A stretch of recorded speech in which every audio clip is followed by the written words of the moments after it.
ఈ రోజు మంత్రి గంగుల కమలాకర్ కామెంట్స్ మరింత ఆందోళన కలిగించే విధంగా గవర్నమెంట్ యొక్క నిజ స్వరూపాన్ని గవర్నమెంట్ యొక్క ఈ డిసిజన్ వెనుక గవర్నమెంట్ నిజంగానే ఏదైనా పూర్తి కుట్రతో లేకపోతే క్రూయల్ గా ఆలోచించిందన్న అనుమానాన్ని కలిగించే విధంగా మంత్రి గంగుల కామెంట్స్ ఉన్నాయి.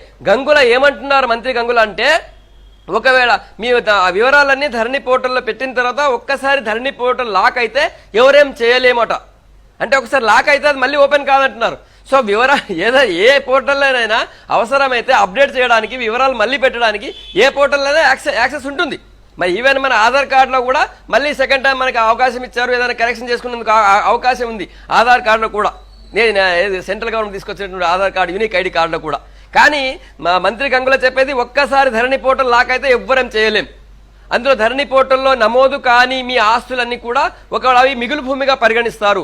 ఆ మిగులు భూముల్ని ప్రభుత్వము గుంజుకుంటుంది అని చెప్తున్నారు డైరెక్ట్ గా చెప్పారు. అంటే దాని మీనింగ్ ప్రభుత్వము మీరు ఒకవేళ ధరణి పోర్టల్లో మీ ఆస్తుల్ని మీ జాగాల్ని అందులో నమోదు చేయకపోతే అది ప్రభుత్వం లాక్కుంటుంది. అది పొరపాటున మిస్ అయినా కూడా ప్రభుత్వం లాక్కుంటుందని చెప్పి ప్రజల్ని, రాష్ట్ర ప్రజల్ని మంత్రి గంగుల హెచ్చరిస్తున్నారు. రాష్ట్ర ప్రజలందరూ కూడా విషయాన్ని గుర్తుంచుకోవాలి. ఎందుకు హెచ్చరిస్తున్నారు? ఆయనకి ఏం హక్కు ఉంది?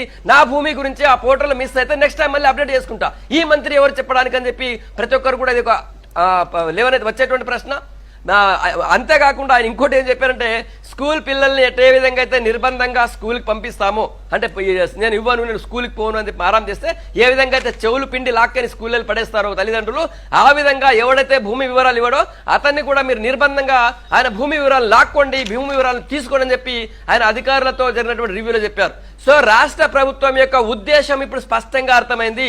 రాష్ట్ర ప్రజలందరూ ఇవ్వకపోతే భయపెట్టైనా సరే, వంచైనా సరే మీరు రాష్ట్ర ప్రజల ఆస్తుల వివరాలని తీసుకోండి అని చెప్పి రాష్ట్ర ప్రభుత్వం మంత్రులు అధికారులకు చెప్తున్న విషయం ఈరోజు మనకు స్పష్టంగా అర్థమైంది. అంటే ఈ స్థాయిలో ఒక్క జీవో రాలేదు ఇప్పటిదాకా. అది ఎందుకు తీసుకుంటున్నారు, అది మొత్తం తీసుకోవాల్సిన అవసరం ఏంటి అన్నట్టు దానికి సంబంధించిన ఒక సర్క్యులర్ కానీ జీవో కానీ లేదు. జస్ట్ నోటి మాటగా పైన ఉన్న వాళ్ళు కింద ఉన్నటువంటి అధికారులకు చెప్పేసి రాష్ట్ర ప్రజల భూములన్నీ వివరాలను సేకరించండి, దాన్ని ధరణి పోర్టల్ పెట్టండి అని అంటున్నారు. నిజానికి ధరణి పోర్టల్ మీదనే చాలా మందికి చాలా రకాల అనుమానాలు ఉన్నాయి. ఇట్లాంటి టైంలో రాష్ట్ర ప్రజలందరూ భూముల వివరాలు ఇవ్వకపోతే, స్కూల్ పిల్లలు వినకపోతే తీసుకుపోయి స్కూల్లో ఎట్లయితే బలవంతంగా నిర్బంధంగా పెడతామో అట్లా లాక్కోండి అని చెప్పి మంత్రి అధికారులు చెప్తున్నారు. అంతేకాకుండా మీరు ఒకవేళ మీ ఆస్తి వివరాలు ఇవ్వకపోతే వాటిని ప్రభుత్వం గుంజుకుంటుందని చెప్పి చాలా డైరెక్ట్ గా మంత్రి గంగుల చెప్తున్నారు. చూడాలి మరి ఏమవుతుందో. నిజానికి దీని ఇప్పటికే రాష్ట్ర వ్యాప్తంగా రాష్ట్ర ప్రజలందరూ కూడా కన్ఫ్యూజన్ లో ఉన్నారు, టెన్షన్ లో ఉన్నారు, ఆందోళన